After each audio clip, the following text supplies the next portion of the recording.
Hello friends, good evening. সকলে কেমন আছো? আশা করি ভালো আছো। আর তোমাদের সুস্থতা কামনা করে আমি সঞ্চিতা আমার নতুন একটা ভিডিও তোমাদের সকলকে অনেক অনেক স্বাগত জানাই। এইটা হলো তোমাদের দাদাভাই যেদিনে ডিউটিতে গেল তার দ্বিতীয় স্টেপটা। এর আগের দিনে প্রথম ভাগটা দিয়েছিলাম সকাল থেকে দুপুরবেলায় কি করা হয়েছে, আর এটা হলো বিকালবেলায়। দেখো, দুপুরবেলায় খাওয়া দাওয়ার পর একটুখানি সবাই মিলেই রেস্ট করছিলাম। যতই হোক মন মেজাজ তো একদমই ভালো নেই। তারপরে ঘুম থেকে উঠে তোমাদের দাদাভাই ব্যাগটা একটুখানি চেক করে নিচ্ছিল, কি নিয়েছে না নিয়েছে, সব জিনিস ঠিকঠাকভাবে কুড়িয়েছে নাকি। বিশেষ করে বাড়িতে যেহেতু কাজ হচ্ছে, এখানের জিনিস ওইখানে, ওইখানের জিনিস এখানে সরানো হয়েছে, তার জন্যই কোথায় কোনো কিছু সরানো রয়ে গেছে নাকি সব কিছু চেক করছিল। তারপর ব্যাগে সমস্ত কিছু চেক করে আমি আচারটা দিলাম, সেটা পর্যন্ত সে ভরে নিচ্ছে। আর আচারটা তার আগে আমি একটুকু খেয়ে দেখে তাকে দিলাম। আর ওদিকে ব্যাগ গুছিয়ে আমি সোজা চলে এসেছিলাম আটা মাখতে। আটাটা মেখে রাখলাম, ওর জন্য পরোটা বানিয়ে দেব। আর এইদিকে দেখো, আমি আটাটা মেখে রেখে দেখছি আমার ছেলের কান্না করছে। তাকে একটুখানি ভুলাতে এসেছি, কারণ সেও ঘুমাচ্ছিল। ঘুম থেকে উঠে তার মন খারাপ হয়ে গেছে, বাপি ডিউটিতে চলে যাবে। তার তো ভীষণ মন খারাপ, কারণ সে যতই হোক বাপিকে তো সবসময় কাছে পাই না। তার জন্যই তাকে আবার কিছুক্ষণ ধরে দুজন মিলেই ভুলালাম। তারপরে সে একটুখানি খেলা করছিল, আর আমি এদিকে দেখো তোমাদের দাদাভাইয়ের জন্য পরোটা বানাতে অলরেডি শুরু করে দিয়েছি। আর মা বেলে দিয়েছিল আর আমি বানিয়ে দিয়েছি। একদমই ইচ্ছা করে না কোনো কিছু কাজ করি, মনে হয় চুপ করে বসে থাকি, কারোর সাথে কোনো কিছু কথা না বলে, কিছু না করে। কিন্তু করার তো কিছু নেই, তার খাবারগুলো তো তাকে বানিয়ে দিতে হবে, নাহলে সে খাবেটা কি। হয়তো বলবে না কেন যে আমি বাইরে খেয়ে নেব, কিন্তু তবুও বাড়ির খাবার আর বাইরের খাবারের মধ্যে পার্থক্য আছে বই কি।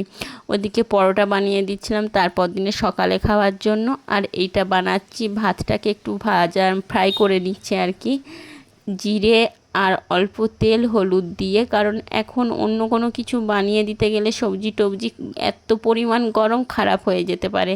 সেই জন্যই কিন্তু ভাতটাকে এমনি নর্মালি ফ্রাই করে দিচ্ছি, আর হালকা এমনি কোনো কিছু দেব, পোস্ত, মাছ এই রকম। আর আমাদের তো অন্য কোনো কিছু মা দিতে দেয় না, মাংস বা অন্য কোনো কিছু কিন্তু মা দিতে দেয় না কোনো দিনই। তার জন্যই ভাতটাকে একটু ভাজা বানিয়ে দিলাম। আর এদিকে দেখো সমস্ত কিছু যা ছিল, পরোটা, মাছ, পোস্ত, সেগুলো অলরেডি করে নিয়েছিলাম, সেগুলোও ভালো করে প্যাক করে দিচ্ছি। প্রথমে ফয়েল পেপারে করে মুড়ে প্যাক করে দিচ্ছি, এরপরে আবার প্লাস্টিকের মধ্যে ভরে দেব, না হলে হয়তো কোনো কারণে ব্যাগের মধ্যে লিক করতে পারে। যদিও সেরকম ব্যাগ খারাপ করার মতন এইবারে কোনো কিছু দিচ্ছি না, যেহেতু এত গরম বলে। কারণ না হলে রাত্রেবেলায় যখনকে খাবে তখনকে সব নষ্ট হয়ে যাবে।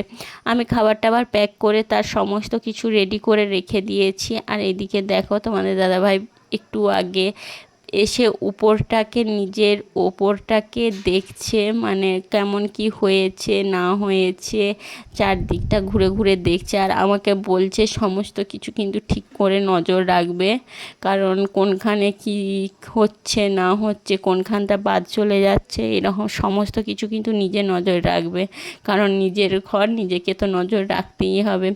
তারপরে সমস্ত কিছু দেখে এসে যে খাবারগুলো দিয়েছিলাম বা টুকিটাকি যে কয়েকটা জিনিস পড়ে রয়ে গিয়েছিল, সেগুলো ফাইনালি ব্যাগে ভরে নিচ্ছে। প্রত্যেকবার আমাকে একা রেখে একাই ডিউটি যায়। প্রত্যেকটা মেয়ের একটা নিজের ছোট্ট সংসারের স্বপ্ন থাকে, আমাদের কপালে সেইটা নেই। কারণ সত্যি কথা বলতে কি, কোয়ার্টারে যাওয়া সবারই কপালে থাকে না, ইচ্ছা থাকলেও উপায় থাকে না। হয়তো কোনোটা ভাগ্যের জন্য, কিছুটা হয়তো কোনো কিছু নিজেদের পার্সোনালি কারণের জন্যে। যাই হোক, তারপরে দেখো ফাইনালি রেডি হয়ে গেছে তোমাদের দাদাভাই। এরপরে সে একটু পরই বেরোবে। আর আসতে যাবার আগে কোনো কিছু খেতে চায় না, তার জন্য বলেছিলাম যে চা করি, কিন্তু বলেছিল না, চা করতে হবে না, গোটা কত পাঁপড় করো আর কোল্ড ড্রিঙ্কস আছে তো অল্প করে সবাই মিলে দাও, খাবো। তো সেটাই সবাই মিলে খাচ্ছিলাম। আর এদিকে ছেলেও বারবার মন খারাপ করছে, কাঁদছে। আর আমার তো বলার নয়, যতই ভাবি এই মুহূর্তটা চোখের জল ফেলবো না, ঠিক মন মানতে চায় না, চোখ শুনতে চায় না, একদম মানে কি বলবো, পরিস্থিতি অন্যরকম হয়ে যায়। যতই কাঁদবো না ভাবি, ঠিক সে চোখে ঠিক জল চলেই আসে। নিজেকে শেষ পর্যন্ত সামলে রাখতে পারি না। আর আমি কাঁদছিলাম বলে তোমাদের দাদাভাই কন্টিনিউ আমাকে বুঝিয়ে যাচ্ছে যে এইভাবে তো এতগুলো বছর কেটে যাচ্ছে, তবুও তুমি মন খারাপ কেন করছো।